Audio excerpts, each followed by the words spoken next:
Hello friends, आज के lecture में हम लोग पढ़ने जा रहे हैं डैम्प्ड हार्मोनिक ऑसिलेशन के ही बारे में। ये इसका पार्ट 2 है। फर्स्ट पार्ट में हम लोगों ने मैथमेटिकल कैलकुलेशन की थी, जिसमें हमने डैम्प्ड हार्मोनिक ऑसिलेशन की इक्वेशन क्या होती है, उसका सॉल्यूशन क्या होता है, डिफरेंशियल इक्वेशन का जो डिफरेंशियल इक्वेशन आपने निकाली थी उसका क्या सॉल्यूशन है, रिलैक्सेशन टाइम क्या है, मीन टाइम क्या है, क्वालिटी फैक्टर क्या है, उनके बीच में क्या रिलेशन है, ये सब चीज़ें हमने पिछले लेक्चर में डिस्कस की थी। लेकिन इस लेक्चर में हम लोग थोड़ा सा इनके बारे में डिटेल में स्टडी करेंगे कि एक्चुअली में डैम्प्ड हार्मोनिक ऑसिलेटर होता क्या है, क्या उसका कारण होता है और क्या उसके टाइप्स हैं और क्या एग्जांपल्स हैं। मतलब डेली लाइफ में कौन कौन से एग्जांपल हैं जो डैम्प्ड हार्मोनिक ऑसिलेशन को शो करते हैं। सबसे पहले मैं एक स्टूडेंट ने मुझसे क्वेश्चन किया था कि ma'am why we are taking k upon m is equal to omega square. इसका क्वेश्चन का आंसर बता देती हूँ। देखिए फ्रेंड्स, हार्मोनिक ऑसिलेटर में मैंने आपको बताया था कि वो मोशन जो F is equal to minus K X से गवर्न होते हैं, दैट मीन्स हुक्स लॉ। ये एक्चुअली हुक्स का लॉ है जो बताता है कि F is directly proportional to displacement, और यहाँ पे proportionality constant minus K X था अकॉर्डिंग टू हुक्स लॉ, और ये इलास्टिक मटेरियल के लिए होता है। तो हम क्या करते हैं, हार्मोनिक ऑसिलेशन उन्हीं तरह के सब्सटेंस में होता है जिनमें रेस्टोरिंग फोर्स काम करता है। ओके, क्योंकि इस फोर्स की डायरेक्शन होती है कि ये आपका पार्टिकल है जिसको आपने डिस्प्लेस किया अपनी मीन पोजीशन से, वापस उसी पोजीशन में लाने की कोशिश करता है। तो ये रेस्टोरिंग फोर्स आपको बहुत जगह देखने को मिलता है, जैसे सॉलिड्स में भी देखने को मिलता है, या फिर आप जैसे स्विंग्स है, स्विंग्स में भी आपने थोड़ा सा डिस्प्लेस किया, सिंपल पेंडुलम वगैरह। एक्चुअली सिंपल पेंडुलम में रेस्टोरिंग फोर्स काम नहीं करता है, उसमें ग्रेविटेशनल फोर्स और टेंशन, इन दोनों की वजह से इक्विलिब्रियम कंडीशन में आने की कोशिश करती है। तो पेंडुलम के केस में जो मोशन है वो आपका गवर्न होता है ग्रेविटेशन फोर्स है उसकी वजह से, और जो आपका जिससे पेंडुलम लटका हुआ है उस स्ट्रिंग में जो टेंशन आ रहा है उनकी हेल्प से गवर्न होता है। लेकिन तो देखिए, हुक्स का लॉ इलास्टिक मटेरियल के लिए है, और आपको ये भी पता है कि एक्सेलरेशन जो होता है वो periodic motion is proportional to R omega square. ये तो मोस्टली पढ़ा होगा आपने। आर की जगह हम एक्स लेंगे क्योंकि डिस्प्लेसमेंट यहाँ पे एक्स है। तो इन दोनों को अगर हम कंपेयर करते हैं तो आप देखिए एफ, अगर इन दोनों को हम कंपेयर करते हैं तो यहाँ पे आपका k की वैल्यू क्या आ जाएगी, सॉरी यहाँ से x की वैल्यू क्या आ जाएगी, k एफ अपॉन के, और यहाँ से x की वैल्यू क्या आ जाएगी, alpha upon omega square. Minus sign को अगर आप हटा दें तो इन दोनों को f upon K is equal to alpha upon omega square, और f is equal to m में होता है फ्रेंड्स। तो यहाँ पे m इंटू एल्फा कर दीजिए क्योंकि एक्सीलरेशन आपने अल्फा लिया है। तो यहाँ पे आप देख रहे हैं कि omega square is equal to k upon m के इक्वल निकल के आता है। That means k upon m को आप एंगुलर फ्रीक्वेंसी ओमेगा से डिनोट कर सकते हैं। यही रीज़न है कि हमने वहाँ पे जब k अपॉन m अपेयर हुआ था इक्वेशन में, तो वहाँ सीधे हमने ओमेगा स्क्वायर से उसको डिनोट कर दिया था। इन दोनों की डायमेंशन भी सेम ही आएगी क्योंकि k is equal to force per unit length होता है। तो फोर्स की mlt-2 होती है dimension upon l, force per unit length upon m। ठीक है, ये आपका m से m कैंसिल हो जाएगा, l से l, यानी कि t की पावर -2। आपको पता है angular frequency omega is equal to 2 pi upon T होता है। दैट मीन्स कि जो ओमेगा की डायमेंशन होती है t-1 होती है। तो आप खुद ही देख लीजिए, जब स्क्वायर कर देंगे t-2 तो डायमेंशन भी यहाँ पे मैच कर गई है। तो इसीलिए हम अगर k अपॉन m को ओमेगा स्क्वायर के इक्वल लिखते हैं तो कोई भी प्रॉब्लम नहीं है। ओके, तो फ्रेंड्स अब हम बात करते हैं कि सिंपल हार्मोनिक मोशन और डैम्प्ड हार्मोनिक मोशन, इन दोनों के बीच में डिफरेंस क्या है। डिफरेंस देख लेते हैं और फिर हम देखेंगे कि डैम्प्ड हार्मोनिक मोशन एक्चुअली में होता क्या है और उसका क्या कॉज है। देखिए, सिंपल हार्मोनिक मोशन मैंने आपको बताया था कि अगर किसी पार्टिकल पे आप रेस्टोरिंग फोर्स लगाते हैं, और अगर ये पार्टिकल आपका इंटरेक्शन, मतलब इस पार्टिकल के ऊपर इंटरेक्शन है, एक्चुअली ये फ्री पार्टिकल नहीं है। फ्री पार्टिकल को तो आप अगर फोर्स लगाएंगे तो वो डिस्प्लेस हो जाएगा। अगर ये पार्टिकल किसी भी तरह से अटैच्ड है, इंटरेक्टेड है अदर पार्टिकल से, या फिर कोई ऐसी कंडीशन है कि वो जैसे इलास्टिक मटेरियल होते हैं उनके पार्टिकल हैं, या किसी भी तरीके से बाउंड है, बाउंड होना चाहिए आपका पार्टिकल। अदरवाइज वो क्या होगा कि आपने फोर्स कोई भी लगाया तो वो फोर्स आपको आपका डिस्प्लेस कर देगा उस पार्टिकल की पोजीशन को। ठीक है, दो टाइप के मोशन बताए थे। तो अगर आपके पास इस तरह का कोई फोर्स है, जो हुक्स के लॉ से गवर्न हो रहा है, रेस्टोरिंग फोर्स है, तब उससे आपको सिंपल हार्मोनिक मोशन मिलता है जो कि पीरियोडिक होता है। और ये भी बताया था मैंने आपको कि सिंपल हार्मोनिक मोशन जो होता है वो एक आइडियल केस है, एक्चुअली में सिंपल हार्मोनिक मोशन नहीं हो सकता। उसका रीज़न ये है फ्रेंड्स, क्योंकि कोई ना कोई फ्रिक्शनल फोर्स होता ही है, चाहे अगर आप एयर में परफॉर्म कर रहे हैं प्रैक्टिकल को तो एयर रेजिस्टेंस होता है, और अगर आप ऑसिलेटर बना रहे हो, एलसी ऑसिलेटर, एलसीआर ऑसिलेटर बनाते हो ना आप इलेक्ट्रिकल में, तो वहाँ पे रेजिस्टेंस होता है। तो किसी भी तरह का फ्रिक्शन जो होता है वो ऑसिलेशन को, मोशन को डैम्प करता जाता है, धीरे धीरे डिके करता चला जाता है और मोशन स्टॉप हो जाता है। अदरवाइज तो लाइफ टाइम अगर सिंपल हार्मोनिक मोशन है, सिर्फ इस पर रेस्टोरिंग फोर्स लगा हुआ है, किसी भी तरह का फ्रिक्शनल फोर्स नहीं लगा हुआ है, तो वो इनफाइनाइट टाइम तक के ऑसिलेट ही करता रहेगा। लेकिन रियली में ऐसा नहीं होता, फ्रिक्शन फोर्स होते ही हैं। तो अगर एक और फोर्स ये फ्रिक्शनल फोर्स है जो कि प्रोपोर्शनल टू है v वेलोसिटी के, तब इस तरह का फोर्स मोशन पे लगा हुआ है, तो इन दोनों के कंबाइंड इफेक्ट से डैम्प्ड हार्मोनिक ऑसिलेशन होता है। और मैंने आपको बताया था कि इसकी जो इक्वेशन होती है d2x/dt square plus 2r dx/dt plus omega square x is equal to 0 के इक्वल होती है। और इसका सॉल्यूशन भी बताया था कि x is equal to c1 e की पावर अल्फा t से आप निकालते हैं तो ये बनता है c1 e की power minus r plus minus under root R square minus omega square t plus c2 e की power minus r plus under root R square minus omega square, यहाँ पे माइनस आ जाएगा, इंटू t। ठीक है, दो root आए थे ना अल्फा 1 और अल्फा 2, क्योंकि सेकंड ऑर्डर की डिफरेंशियल इक्वेशन है, तो दो रूट आए थे, इन दोनों से निकल के आया था।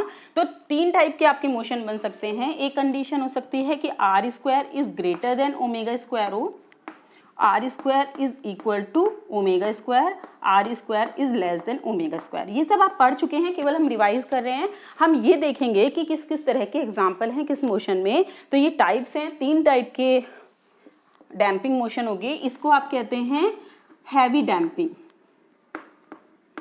ठीक है, हैवी डैम्पिंग। और ये हो गई आपकी क्रिटिकल डैम्पिंग,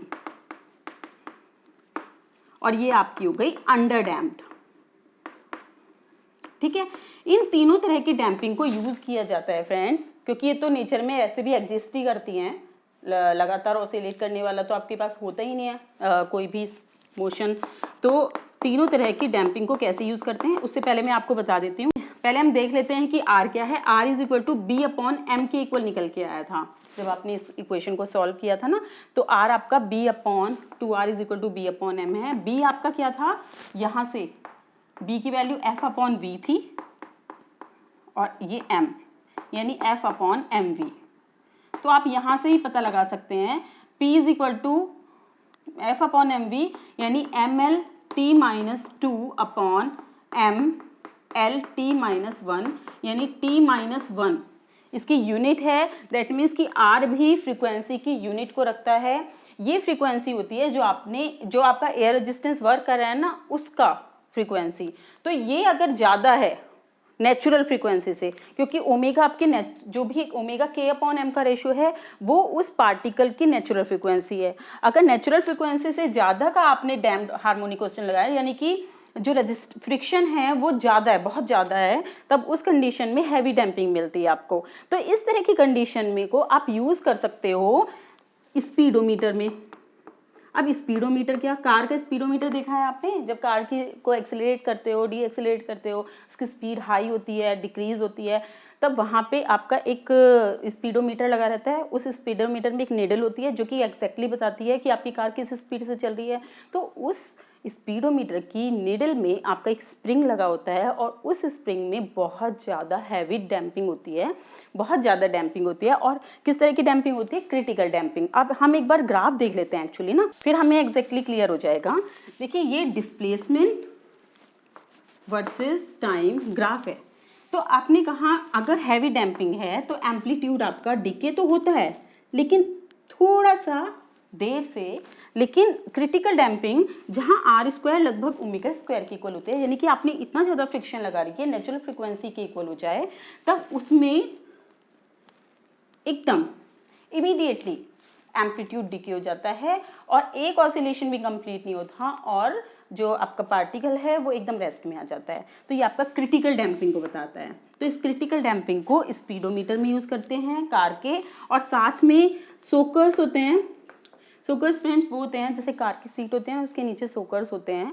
अपने आजकल जो बाईसाइकिल भी चलाते हैं कितने अच्छे सोकर्स वाले हैं, तो यानी कि जब वो आते हैं ना स्पीड ब्रेकर आते हैं, तो स्पीड ब्रेकर पे जब आप साइकिल को या गाड़ी को चलाते हो तो आपको एकदम झटका ना लगे। उसके जो स्प्रिंग होते हैं ना, उस स्प्रिंग में बहुत ज़्यादा डैम्पिंग होती है, और उस डैम्पिंग की वजह से वो एकदम से उस झटका जो आपको लग रहा है उसको रोक पाते हैं, ठीक है ना। तो वहाँ पे क्रिटिकल डैम्पिंग की जाती है।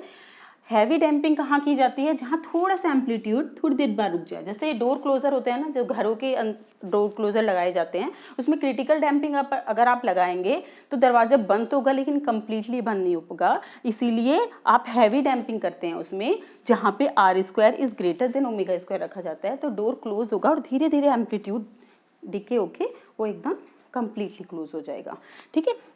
और अंडर डैम्पिंग एक कंडीशन है जब R² इज लेस देन ω² है, इसको कहते हैं अंडर डैम्पिंग कंडीशन। इसमें क्या होता है कि एम्पलीट्यूड धीरे धीरे डिके होता है और डिके होके थोड़े टाइम बाद फिनिश होता है। तो इस तरह के आपको कहाँ देखने को मिलते हैं मोशन, जैसे आप स्विंग करते हैं, झूला झूलते हैं ना, तो एक बार क्या होता है उठाया छोड़ दिया, तो थोड़ी देर बाद धीरे धीरे डैम्प होके वो नीचे आते चले जाते हैं और बाद में स्टॉप हो जाते हैं। तो इस तरह की डैम्पिंग मोस्टली तो अंडर डैम्पिंग आपको नेचुरली देखने को मिलते हैं, और इनको आप डिज़ाइन करते हो अपने अपने एपरेटस के अकॉर्डिंग। ये सारे के सारे एग्जाम्पल हैं, मतलब सब तरह की डैम्पिंग को आप अपनी डेली लाइफ में यूज़ करते हो। कुछ एग्जाम्पल आपको मिलते हैं, आप सोचो उसके बारे में और मुझे कमेंट बॉक्स में लिख के बताओ कि आप किस तरह के ऑब्जर्वेशन देखते हो, कहाँ पे और किस तरह का वहाँ पे डैम्पिंग हो रही होती है।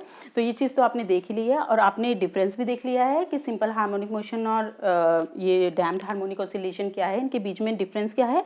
व्हाई इज डैम्पिंग इम्पोर्टेंट है ना, क्योंकि इतनी सारी चीज़ें डिज़ाइन कर सकते हैं। अगर डैम्पिंग नहीं होगी तब आप कैसे, नॉइज़ भी अगर आप देखें तो नॉइज़ में भी डैम्पिंग होने से कितना फ़ायदा है, बहुत दूर है, ठीक है, बहुत नॉइज़ हो रही है। अगर डैम्पिंग ना होती तब उस कंडीशन में आप उस नॉइज़ से कब तक बचते, ठीक है, धीरे धीरे करके एम्पलीट्यूड कम होता चला जाता है और वो ख़त्म हो जाती है, ठीक है। तो इस तरह से डैम्पिंग का डेली लाइफ में बहुत ज़्यादा यूज़ है। तो फ्रेंड्स हमने ये तो समझ लिया है कि डैम्प्ड हार्मोनिक मोशन क्या होता है और उसकी सारी चीज़ें समझ ली हैं, लेकिन अभी हम एक बार रिवाइज कर लेते हैं कि इसमें हमने क्या क्या पढ़ा था। हमने मेनली जो बताया था कि जो अंडर डैम्प्ड कंडीशन है वो नेचुरल होने वाली है, नेचुरली। क्रिटिकल कंडीशन और हैवी डैम्पिंग उनको तो आप डिज़ाइन करते हैं क्योंकि आपको उसकी रिक्वायरमेंट है जगह जगह पे, तो वहाँ पे तो आप डिज़ाइन कर लिया। लेकिन जो अंडर डैम्प्ड है कंडीशन कि जब R² की वैल्यू लेस देन ω² है, ये नेचर में अपने आप ही होती है, ठीक है, इसको हमें ज़रूरत नहीं होती क्योंकि फ्रिक्शनल फोर्स जो होते हैं उनकी वैल्यू थोड़ी कम ही होती है, इतनी ज़्यादा नहीं होती है। एयर का रेजिस्टेंस बहुत ही कम होता है, जब आपने कोई मोशन लगाया तो वो धीरे धीरे डिके करती है। तो हमने जब उस इक्वेशन का सॉल्यूशन निकाला था x, वो आपका निकला था a⁻−RT sin ω' प्लस फाई के इक्वल, ठीक है। ये भी मैंने आपको पिछले लेक्चर में अच्छे से समझा दिया था। तो हमने ये देखा था कि जो एम्पलीट्यूड होता है वो कांस्टेंट नहीं रहता है डैम्प्ड हार्मोनिक ऑसिलेशन में, उसमें ये जो डैम्पिंग फैक्टर R है वो धीरे धीरे करके एम्पलीट्यूड को डिके करता है। तो हमने एक तो मीन टाइम देखा था, ठीक है, मीन टाइम को हमने डिफाइन किया था कि जब एम्पलीट्यूड अपने इनिशियल एम्पलीट्यूड का 1/e टाइम रह जाता है तो उस टाइम को आप मीन टाइम बोलते हैं, ठीक है। तो आपने कहा मीन टाइम आपका